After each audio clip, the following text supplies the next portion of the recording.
Higher State grew out of a recording project that Marty put together. He'd left the band that he was in previously and was just kind of bumming around, not really doing anything. But had it in mind to basically record an album, and he kind of got my help in to record some stuff, and a band kind of formed as a result of that. I suppose growing out of the recording project from the point of view of not having the kind of pressure and constraints that you would have in a normal studio setup, i.e. Having to pay for the time, and then obviously having a limited amount of time that you can use to get your stuff done, and not being able to proceed at your own pace. We realised sort of pretty early on that recording ourselves was a much more beneficial way of doing it. There's a lot of stuff, I think, in studios nowadays that you probably use less than a third of what's available to you in the studio when you go in.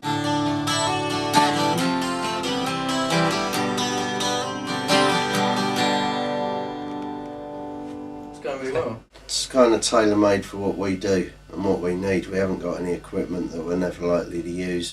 Once we realised that we could get a good sound out of the equipment that we had, and that it suited the style of the band, there was no real need to go into anybody else's studio and waste our time and money in an environment that just wasn't creative. So we kind of formed State Records as an outlet for the Higher State, again without having to compromise anything with another label. A while after that we hooked up with Paul Messis.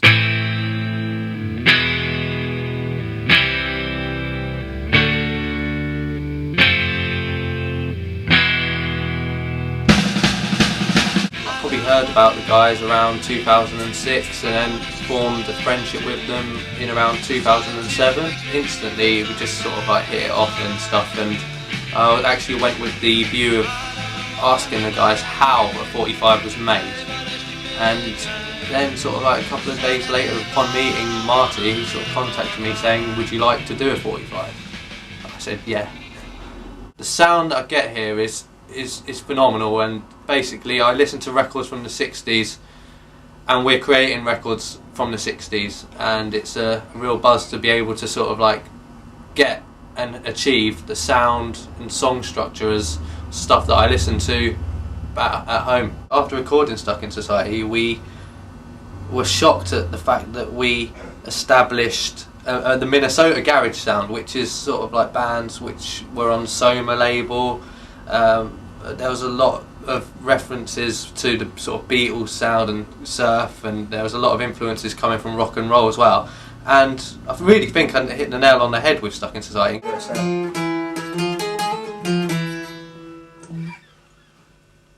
You want to Yeah, why not, man? Let's hear it. We think the studio is now at a sort of vaguely sort of professional level, on a sort of lo-fi basis, that could potentially appeal to anybody that wants to make a kind of basic and honest recording that isn't like overproduced and glitzed up in any way, when that isn't the way that we record, and that isn't the way that we like records to sound.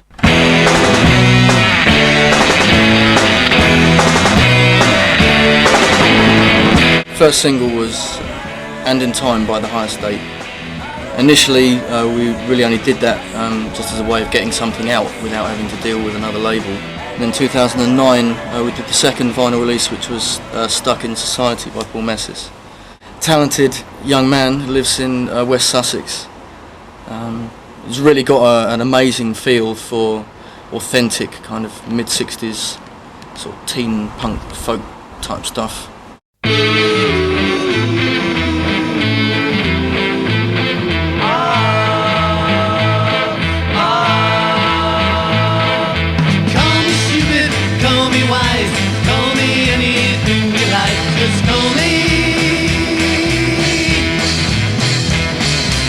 So then from there, let me think, number 3 was a first release by Groovy Uncle from Medway, Glenn Prangnall from Craven A's, Ben Jones and Paul Moss from the Love Days, and Ian Snowball from numerous bands in the area. First came in October 2009. after a recommendation from Ian Snowball, drummer of Groovy Uncle. Yeah, he said come down because it's a really good studio, do a good sort of garagey sound. Come down, have a look, have a listen. So we came down, met everyone down here, and was really impressed. I happened to mention that I like a single out of it, out of the recording session, and I kind of thought if I said it, you know, in October, that we might have a single out by December the following year or something. I was pleasantly surprised when we had a single out just like 3 or 4 months later. So they work very quickly, but at the same time it's very laid back, and I like that, and I like what we've done so far, and yeah, it's really good. The single after that actually came out at the same time was Mr. Wednesday by the Likes of You. They're a local band there in Folkestone.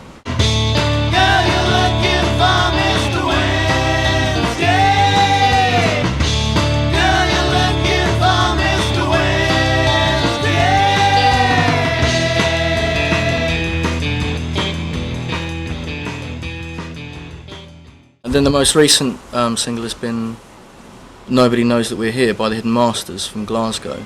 They're a really smart band, really good, like focused 3-piece, kind of heavy, sort of pop psych, bit kind of sort of Bubble Puppy or The Move or Elmer Gantry's Velvet Opera, something like that. Generally speaking, the artwork that we produce is, I think, effective, and I think is at least vaguely professional looking.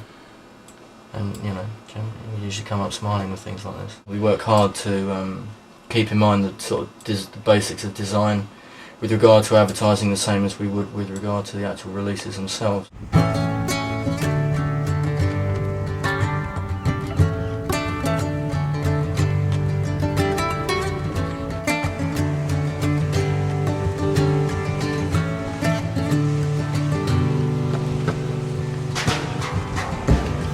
Endless summer days.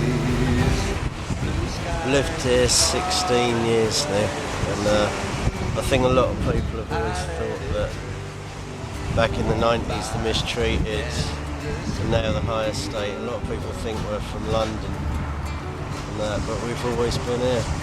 I've always lived by the sea. Been dotting around little towns along the coast, but always by the sea. After a while you kind of take it for granted, but as soon as you're taken away from it you realise how much you miss it. Nice clean air. It's cool.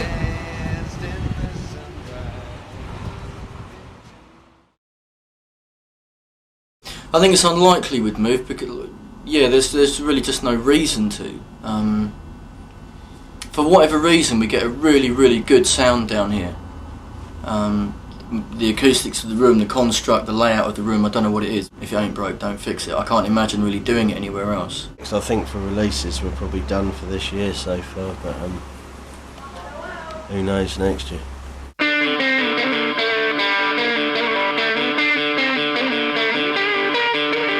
Messages appear on the screen, a million voices all in a dream. It just occurred to me, my dear, that nobody knows that we're here. Oh, nobody knows that we're here.